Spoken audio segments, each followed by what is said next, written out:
Drivers for the local market. Stan Shamu is joining us from IG in Melbourne. Good Friday morning to you, Stan. I guess let's talk about the Nikkei. We saw an intraday rebound yesterday. It was pretty interesting. Weakening of the yen really sending exporter stocks higher. Now, there was lots of market speculation yesterday, Stan, that it was surrounding reforms to Japan's public pensions. Is that how you saw the day playing out? Give us your take. Yeah, absolutely. There were a few takeouts of Japan yesterday. Of course, the market actually rallied from being down, I think, 0.6%. So it actually rallied about 1.8% from its lows and still managed to finish the day up 1.2%. So it was a very strong day for Japan. And of course, I think it's been expected that we'll hear some sort of reforms, but the latest headlines suggested that the reforms are actually an urgent call by the government. So there's also talk about that a cut to the corporate tax rate. So that's probably going to be another significant thing to watch out of Japan.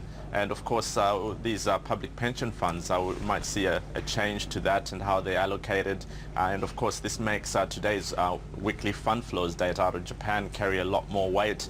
This is when we obviously get how much money has been flowing out of Japan or into Japan on the bond and stock front. So that should be a big driver of how Japan reacts today.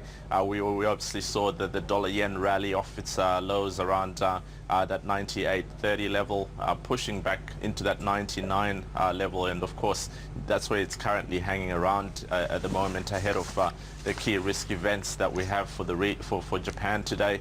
We also have the CPI reading due out, and of course this inflation reading is always a key ingredient for the BOJ and how it perceives future monetary policy. Of course, they normally watch the CPI number, which is ex-food. But of course, this number is very misleading, as it includes the energy side of things, and energy tends to be very volatile.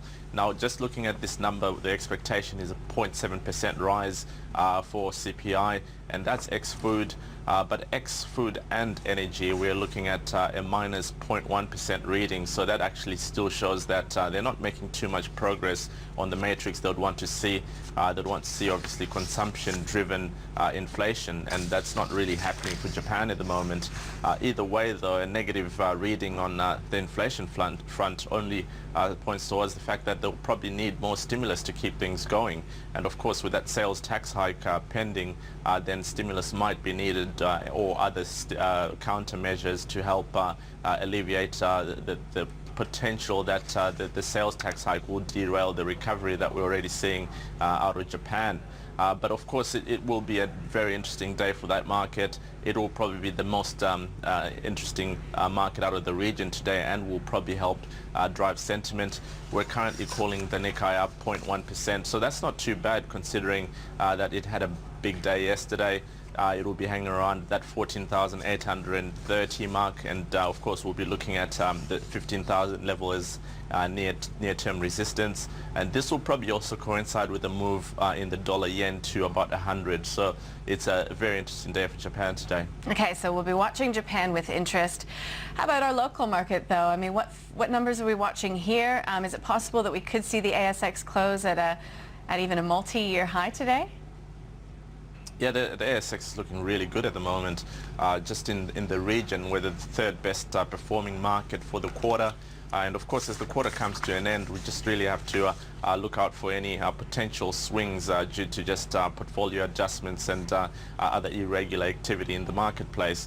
Of course, we've got the Shenzhen being the leading market in the region, followed by the Hang Seng, and we're third placed in the Asian region with a 10.2% gain. And just putting this into perspective, the S&P is only up about 5.2%.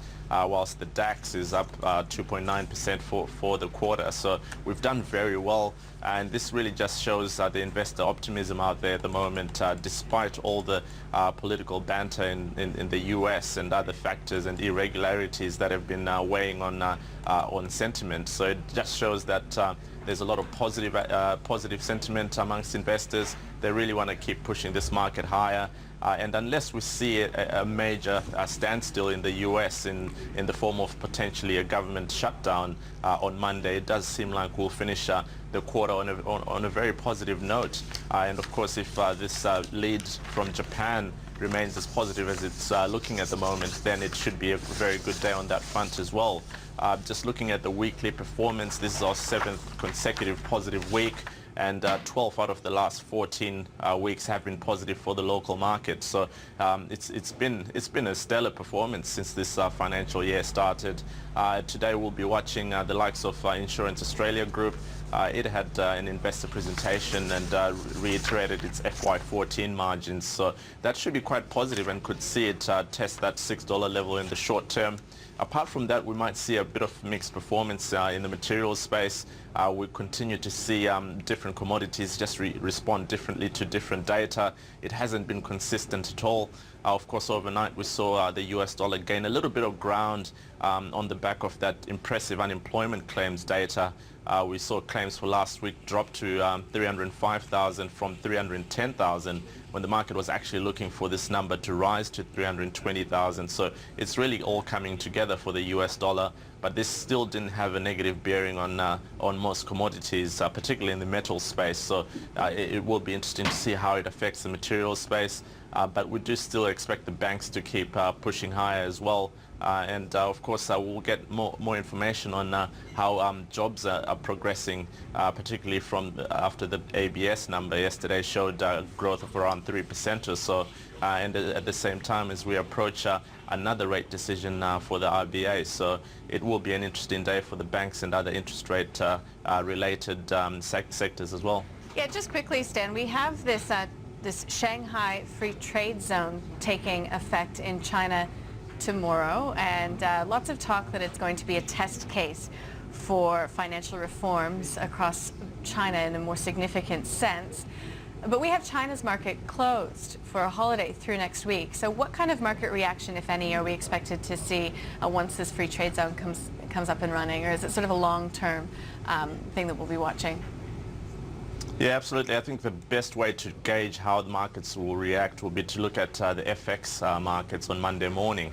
Of course, with the Aussie dollar normally reacts first to any China developments over the weekend, and any positive reaction in the Aussie dollar is likely to lead to a gain in equities as well. So that's generally how to gauge what sentiment is like out there. Just look at the risk currencies and how they're traveling along. But if we see a flight to safety and out of the risk currencies, then that means the market feels it's a fairly negative reaction to the developments. But all up in China, we've seen them looking at different kinds of reforms over the past few months with the new government in place, and it does seem like it really has been working for the better, because all the data that's actually been coming out of China has shown strong signs of improvement. And today out of China at 11:30 we actually have industrial profits data due out. Whilst there's no consensus or estimate reading, we did get an 11.1% rise from the previous reading, so optimism will be quite high heading into the China data, and this might actually support the risk currencies as well today heading into the weekend. Good one. Nice little summary. Thanks, Dan. We appreciate your time as always. Cheers, Nadine.